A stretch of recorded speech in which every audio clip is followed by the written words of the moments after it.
68-yard punt last week. Just talk about that and just talk about your year so far. You're having a heck of a debut here. Thank you. Yeah, I definitely felt good so far. Put a lot of work in over the offseason, so it's kind of nice to see some of it pay off. And that was, got a nice roll on that one, so that was good. Always helps. Well, what was some of the offseason work you did again? A lot of stuff working with different punting coaches here and there.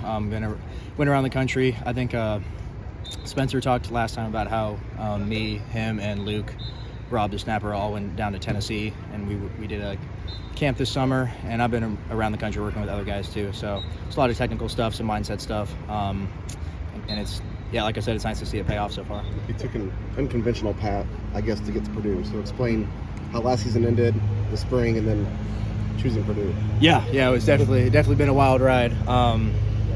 But so I ended up leaving Washington after last season, and then finding for schematic reasons mostly, they wanted to bring an Australian punter to roll out, and so I hit the portal.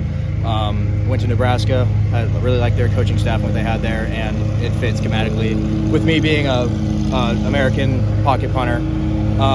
And then the whole coaching staff situation there, they brought in Mike Eckler. He wanted to do an Australian style punt, so I hit the portal again. Great guy. We had a great relationship. There's nothing personal there. And then came here, and Coach Shebus, he's been doing it a long time. He's a very, very traditional guy in a lot of ways. And so we just found a good schematic fit for me as a pocket punter. Matt Rule had some complimentary things to say about you when you left. Yeah. Did that mean anything to you to kind of be like, listen, it wasn't the sound that they were going with, but I still have a use? Yeah. Definitely appreciate Coach Rule a lot for that. Got a lot of respect for him. He handled that situation in a lot of ways better than he was obligated to, really. So I really appreciated that. Definitely had a lot of respect for him. What's it like to get to an end of a game and you didn't punt? It's not like you were a reserve who just didn't get in. Like, you're a starter, you're a key part of the plan, and then you didn't do anything that day. You're talking about like last week? 2 weeks ago, yeah. 2 weeks ago, yeah. It's definitely a weird feeling. I've had games where I haven't punted before, but it is kind of a weird feeling. Like, I'm ready to go for so long for like the whole game, and then you just never really get in. Which, in reality, it's a good thing. It means we're moving the ball well.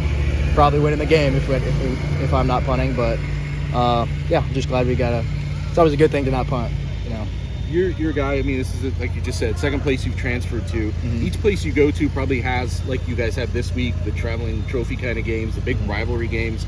How do you look at those as a transfer? You're kind of coming into this thing that you're probably supposed to care about maybe a little bit more than the average game, but you have no attachment to it yet.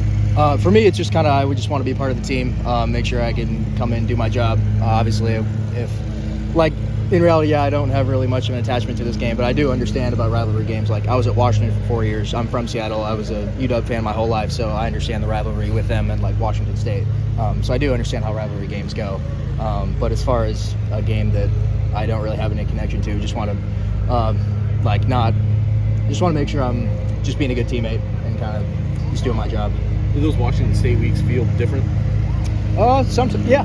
Rivalry games always feel different. There's just something about it in college football. It's a fun time.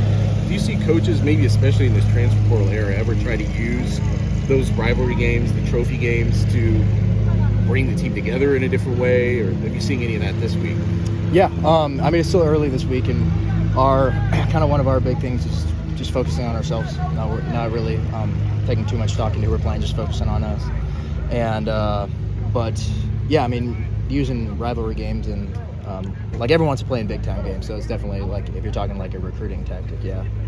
As a specialist, are you aware of James Shebus even when you're not connected with him? Like, does his name resonate throughout special teams world? Yeah, I had heard of him before, and his punter last year actually at UNLV, Marshall Nichols. I'm friends with him. Like, all specialists know each other, and so I had known about him a little bit, and they did really good on special teams last year too. Blocked a bunch of punts and stuff. So yeah, I'd heard of him before. Any story with your spiffy silver cleats? Oh yeah, just kind of the cleats that I like, just kind of the material with them.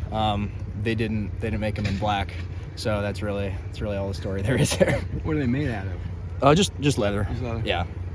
You have to buy them on the internet, I guess. Yeah. Our equipment guys hooked me up with them. So. Is there a certain feel you're looking for there? Your foot to the ball? Yeah.